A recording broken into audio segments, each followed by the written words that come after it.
इस हफ्ते मैंने एक नया वर्ड सीखा है। नया वर्ड क्या सीखा है वो मैं आपको बाद में बताऊंगी। पहले आपको ये बता देती हूँ that I am doing much better. पिछले हफ्ते का एपिसोड नहीं आया था, वो इसलिए क्योंकि थोड़ी तबीयत ख़राब थी। तो खैर, वर्ड मैंने जो सीखा वो है नोसीबो इफ़ेक्ट, प्लेसीबो का उल्टा। मैं अपने भाई से बात कर रही थी कि भाई ऐसा लगता है कि हर चीज़ बुरी होने वाली है, मे बी तबीयत ख़राब है, सब कुछ ग्लूमी लग रहा है, बरसात है, बादल हैं, तो थोड़ा चिड़चिड़ाहट भी है, तो ऐसा लग रहा है कि सारी चीज़ें ख़राब ही होंगी, बड़ा कैटास्ट्रॉफिक लग रहा है। और ख़बरें भी ऐसी आप पढ़ रहे हैं जो कि बहुत ही ज़्यादा हिला देती हैं आपको अंदर से। तो I was just telling my brother कि मुझे बिल्कुल भी अच्छा नहीं लग रहा है, ऐसा लग रहा है कुछ बहुत ही बुरा होने वाला है। सो ही सेड कि आपा प्लेसीबो तो पता है ना आपको क्या होता है? I said yes. जब आप ये मान लेते हैं कि कोई चीज़ आपको फ़ायदा देगी तो उससे आपको फ़ायदा होता ही है, मतलब आपको ऐसा लगता है कि उसी चीज़ की वजह से आपको फ़ायदा हुआ है। देन ही सेड कि अच्छा, प्लेसीबो का उल्टा मालूम है क्या है? आई सेड नहीं भाई, मुझे तो नहीं पता। He said it's called nocebo effect. तो मैंने जोकिंगली कह दिया अच्छा, जो नसीब में लिखा हुआ होता है, फूटी किस्मत में जब वो होने लगता है उसे नसीबो इफेक्ट बोलते हैं। Of course it was a joke, but then he explain के नोसीबो इफेक्ट मींस कि अगर आप मान के चलते हैं कोई चीज़ आपको नुकसान देगी तो आपको फिर वैसी ही चीज़ें दिखने लगती हैं विच अलाइन विथ योर बिलीफ कि मेरे साथ कुछ बुरा ही होने वाला है। पेसिमिज्म को और डिफाइन कर देता है nocebo effect with evidence of course. तो जो नोसीबो इफेक्ट है, आई वाज थिंकिंग कि कहाँ से आया है हमारे अंदर, कहाँ से ये निकल के बाहर आता है। कोई ऐसी जगह है हमारे अंदर जो हील नहीं हुई है और वही हमको बुरा सोचने पे आमादा करती है। हम पॉजिटिव नहीं देख पाते हैं क्योंकि इतनी सारी चीज़ें रीइंफोर्स कर देती हैं गम को, ग्रीफ को, डिप्रेशन को, कि हमको ऐसा लगता है हम चाहे कितनी पॉजिटिव होने की कोशिश करें, दुख दर्द हमारी हड्डियों को चटखाएगा ही चटखाएगा। सो वो होपलेसनेस, सैडनेस, एंगर, ग्रीफ, वो सारी जो नेगेटिव चीजें हैं वो मैनिफेस्ट होने लग जाती हैं। तो वो जो अंदर का वुंड है जिसे आप हील करना चाहते हैं, अगर वो हील नहीं होगा आपको सब बुरा ही लगेगा। आज हम वुंड्स की बात करेंगे। उर्दू में कहते हैं जख्म। द क्विंट पर शुरू हो चुका है उर्दू नामा। मेरा नाम है फबीहा सैयद। आज हम बात करने वाले हैं जख्म की। इतनी मुस्कुरा के क्यों बात कर रही हूँ मैं जख्म की? जब हम वुंड्स की बात कर रहे हैं वो इसलिए कर रही हूँ क्योंकि मुझे ऐसा लगता है और मैं मानती हूँ that not every wound leaves you wounded. Some wounds happen to you because something inside of you needs to be fixed. बस ये एक लाइन जो मैंने भी बोली है ये आप जहन में रखिए। अब हम आगे का अपना पॉडकास्ट शुरू करते हैं।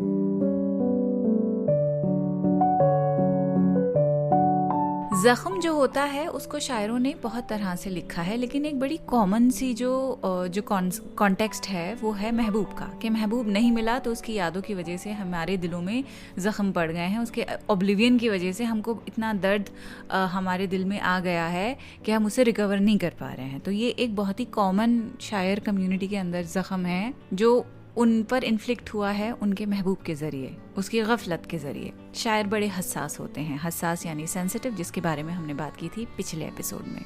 ज़रूरी नहीं है कि आप सेंसिटिव होंगे तभी आप पे ज़ख्म पड़ेंगे। तो ज़ख्म ये नहीं देखता कि आप हसास हैं कि हसास नहीं हैं। ज़ख्म को आना होता है, वो आ ही जाता है। अहमद फराज के इस शेर से शुरू करेंगे कि ज़ख्म भर जाए मगर दाग तो रह जाता है, जख्म भर जाए मगर दाग तो रह जाता है, दूरियों से कभी यादें तो नहीं मर सकती। तो अहमद फराज यहाँ कह रहे हैं कि ठीक है, वुंड्स हो सकता है हील हो जाएं ओवर टाइम, जख्म भर भी जाएंगे, लेकिन जो स्कार्स हैं, जो दाग हैं, उनका क्या? They will stay. And just because there is distance, दूरियां हैं, तो दूरियों की वजह से यादें तो खत्म हो नहीं पाएंगी। आपकी यादें तो जो हैं वो तो वैसी रहेंगी। आप करीब हैं कि दूर हैं, जो पास्ट आपके साथ मेरा है, शेयर्ड पास्ट, उन मेमोरीज का उस फिजिकल डिस्टेंस से तो कोई ताल्लुक है ही नहीं, इररेलेवेंट है वो। तो बहुत ही एक हार्श ट्रूथ है कि time does heal, it definitely does heal, which is a very good news, लेकिन इट डज नॉट इरेज। कई बार घाव आपके रह जाते हैं, बट वही बात है, ये कुछ वुंड्स आपको वुंडेड नहीं छोड़ते हैं, आपको फिक्स करके छोड़ते हैं। अब फिक्स करने का मतलब क्या है? यादों का क्या करेंगे जब आप फिक्स हो जाएंगे? तो यादें अपनी जगह पर हैं, पर हाँ, आप क्रम्बल नहीं होंगे उन यादों के बोझ के तले। होंगे क्या होता है? आप क्रम्बल नहीं होंगे यादों के बोझ के तले। फिसल जाती है ज़बान कई बार, क्या करें। आगे बढ़ते हैं। शेख इब्राहिम ज़ौक़ का आपको शेर सुनाएंगे।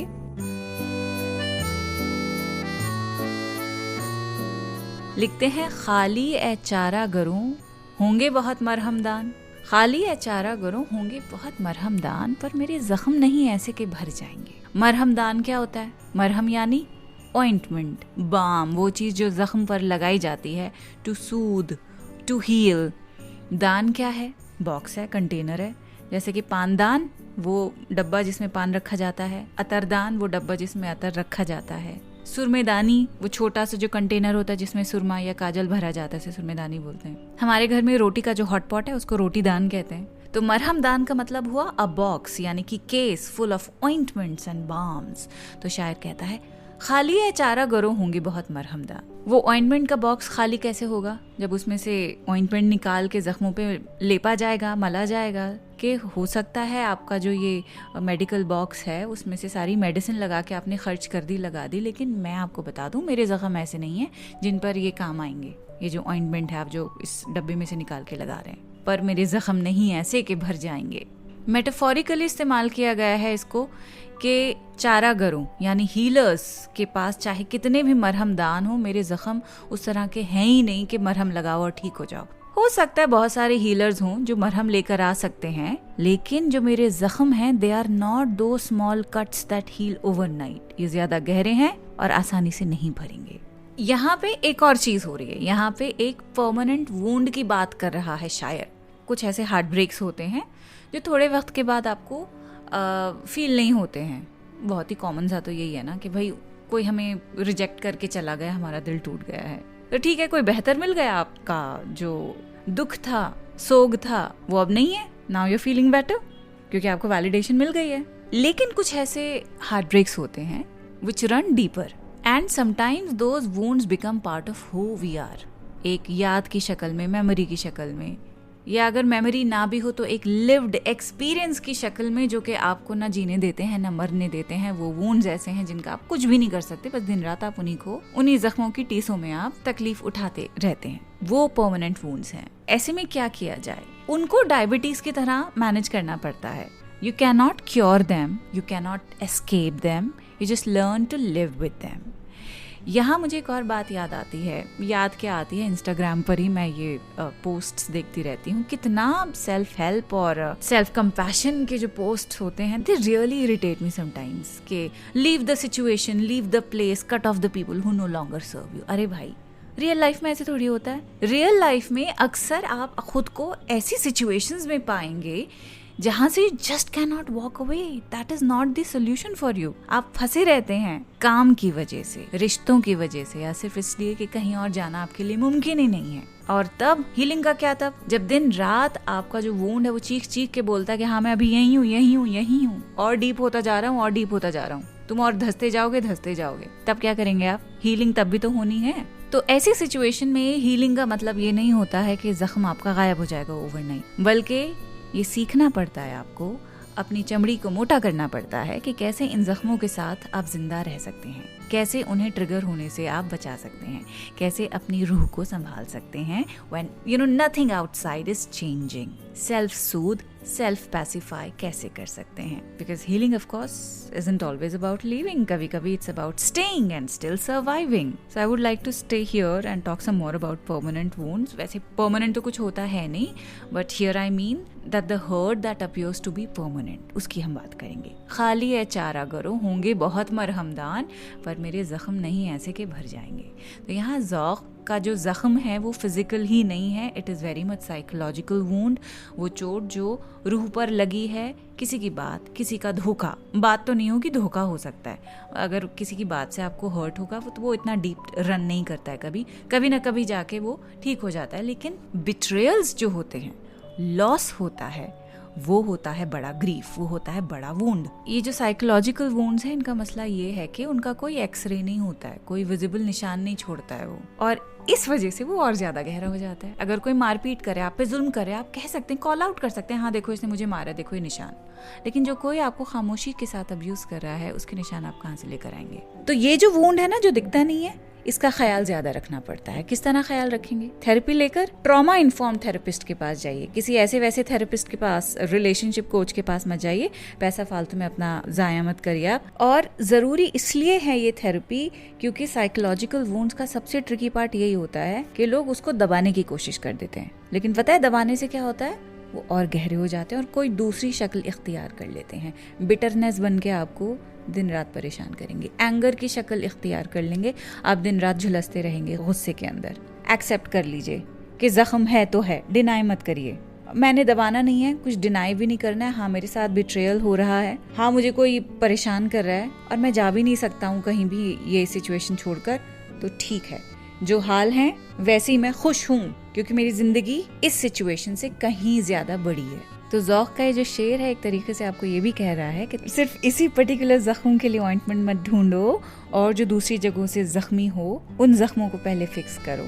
और कई बार वो बड़ा जख्म जो होता है ना तभी भरता है जब आप दूसरे कई सारे जख्म जिनको आप इग्नोर करे बैठे होते हैं वो खुले पड़े होते हैं, उनका मरहम होता है हमारे पास, हम मानना नहीं चाहते हैं। सो ये जो साइकोलॉजिकल नुआंस है, इसे ऐड करके ये शेर अगर आप समझेंगे ना, बहुत बढ़िया शेर है, बहुत बढ़िया थेरेपी देता है। और ये आपको समझा देता है कि कभी कभी जो बड़ा वाला जख्म होता है ना, डीप वाला, वही हमारी एम्पैथी, हमारी शायरी, हमारे बढ़िया आर्ट्स, हमारी डेप्थ का सोर्स बन जाते हैं। So again, not all wounds leave you wounded. कुछ इन्फ्लिक्ट होते हैं आप पर ताकि आप फिक्स हो सकें। कितना प्यारा मतलब निकल के आया है ना इस शेर का।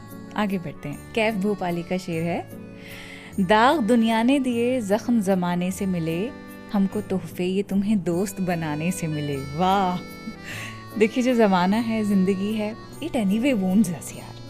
मतलब कितना आप आंखें बंद करके किसी पे भरोसा करेंगे, कहीं ना कहीं आपको खंजर पीछे से कोई घोंपेगा ही, दाग पड़ गया, जख्म लग गया ना, एवरीडे वो है, ये एवरीडे का रोना है, एंड इट्स ऑलमोस्ट एक्सपेक्टेड।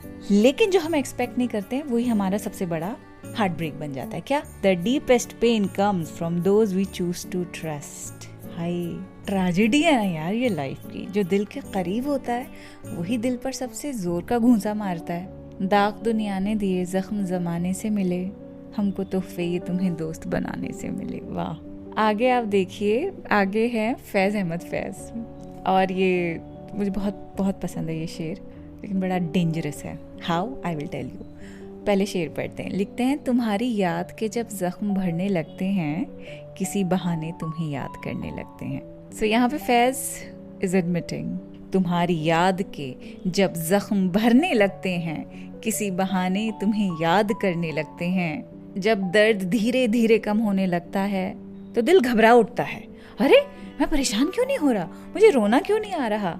और फिर खुद ही को कोई ना कोई बहाना मिल ही जाता है तुम्हें याद करने का, ताकि वो घाव दोबारा से हरा हो जाए। ये एक बहुत ही ह्यूमन अर्ज है to keep some wounds alive. Why? क्योंकि उस दर्द में बड़ा सुकून मिलता है, और सुकून इसलिए मिलता है क्योंकि वो फेमिलियर होता है। लेकिन अगर आप रियल लाइफ में देखें तो ये जो हैबिट है बड़ी टॉक्सिक है, बड़ी डेंजरस है। आप खुद ही अपनी हीलिंग को रोक रहे हैं, खुद ही पुरानी चोटों को आप खोल के बैठ रहे हैं सिर्फ इसलिए कि दर्द का जायका चखना चाहते हैं। ये तो टॉर्चर हो गया ना, सेल्फ टॉर्चर। बहुत ब्यूटीफुल एक्सप्रेशन है कि तुम्हारी याद के जब जख्म भरने लगते हैं, किसी बहाने तुम्हें याद करने लगते हैं। एक कन्फेशन है महबूब का यहाँ पे कि मैं तुमसे इतनी मोहब्बत करता हूँ कि चाहे कुछ ही हो जाए मैं तुम्हें भूल ही नहीं सकता हूँ, चाहे मैं अंदर से कितना क्यों ना टूट जाऊँ। लेकिन हकीकत में ये चीज़ इंसान को वाकई में तोड़ देती है, इस हद तक तोड़ देती है कि जो और दूसरी चीज़ें मजबूत खड़ी हैं आपकी ज़िंदगी में, जो और दूसरे पिलर्स हैं आपकी ज़िंदगी में, आपको वो भी नहीं दिखते। आप अपनी दीवानगी में उन तक को तोड़ने लगते हैं सिर्फ इसलिए क्योंकि आपको मनचाहा खिलौना नहीं मिला। खिलौना ही हो गया ना ये तो, महबूब की शफकत, महबूब की अटेंशन। यहाँ पे कोई चीज़ जो आप दिल बहलाने के लिए जिसे सीख करते हैं, और अगर आपको वो ना मिले तो आप टैंट्रम थ्रो करते हैं। साइलेंट टैंट्रम हुआ ना, ये साइलेंट प्रोटेस्ट ही तो हुआ कि मैं जिंदगी एंजॉय नहीं करूंगा, मुझे चाहिए तो वही चाहिए। ये मोहब्बत थोड़ी होती है। मोहब्बत को समझा ही नहीं है हमने, पॉपुलर कल्चर ने मोहब्बत को समझाने की कोशिश ही नहीं की है ठीक से, चाहे वो फिल्में हों चाहे वो किताबें हों। दूर से तो कोई भी चमकती चीज़ बड़ी अच्छी लगेगी, आप उसे हासिल करना चाहेंगे, मोहब्बत थोड़ी हुई वो। तो यहाँ पे ये शेर इस तरह से जिंदगी में और जहर घोल देगा। वो वाकई में बहुत खूबसूरत है। तुम्हारी याद के जब जख्म बढ़ने लगते हैं, किसी बहाने तुम्हें याद करने लगते हैं। लेकिन ये सवाल बहुत परेशान करता है कि लोग अपने जख्मों का इलाज जानबूझकर क्यों मुलतवी करते हैं, क्यों टालते हैं। Have you ever wondered why don't we want our wounds to fully heal? Why do we keep scratching the scab? The truth is, sometimes it is easier to stay the victim. जब तक हम victim हैं, blame हम पर नहीं आता है। भाई मेरे साथ बहुत बुरा हुआ है, मुझे तो उन फलाने ने रिजेक्ट कर दिया है, वो तो मेरी तरफ देखती भी नहीं है, इसीलिए मैं ऐसा हूँ। It's simpler, safer, because the minute those wounds heal, we have to ask, अच्छा now what? Now what को फेस कर नहीं सकते हम, क्योंकि now what का आंसर जो है वो बस ये है कि हाँ भाई अब जिम्मेदारी मेरी है। So इसीलिए pen in a very strange way becomes a shield. उस दर्द की आड़ में we don't have to look too closely at our own choices, at our own flaws, and that's why we keep those wounds alive. Not because we love pain, but because pain protects us from self-blame, from facing who we really are, what we really need, what we should really do. बहुत खूबसूरत है, poetic है, but also self-sabotage है. At the end of the day, real healing isn't just about letting the wound close. It's about being brave enough to live without the excuse the wound gave us.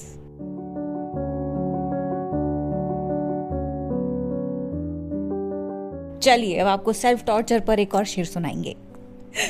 जख्म की बात हो रही है तो यहाँ पे एक मिनट देख लूं किसका शेर है ये। वेट अ सेक। कई बार मुझे शेर याद आते हैं, लिखा किसने वो याद नहीं आता है। तो ये जो शेर है ये है खालिद नदीम शानी का।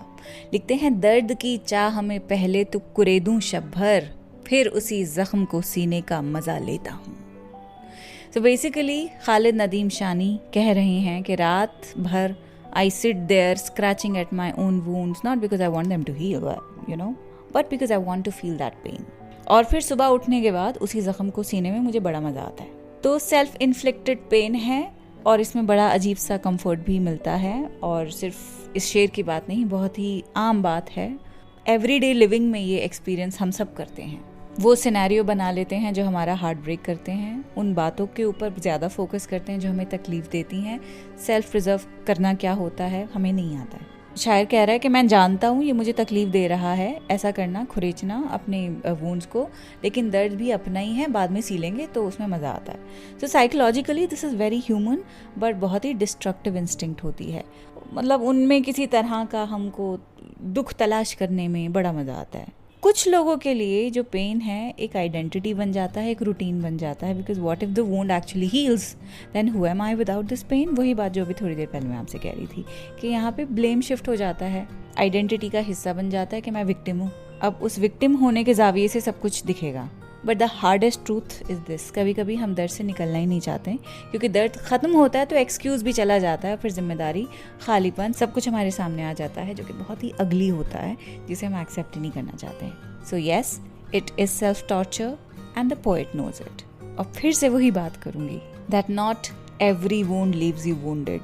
सम wounds happen to you because something in you needs to be fixed, just the way a surgery is done to take out the rot. Rot को पहचानिए, हीलिंग पे ध्यान दीजिए, जख्म पे नहीं। अगले हफ्ते मिलते हैं। खुदा हाफिज़।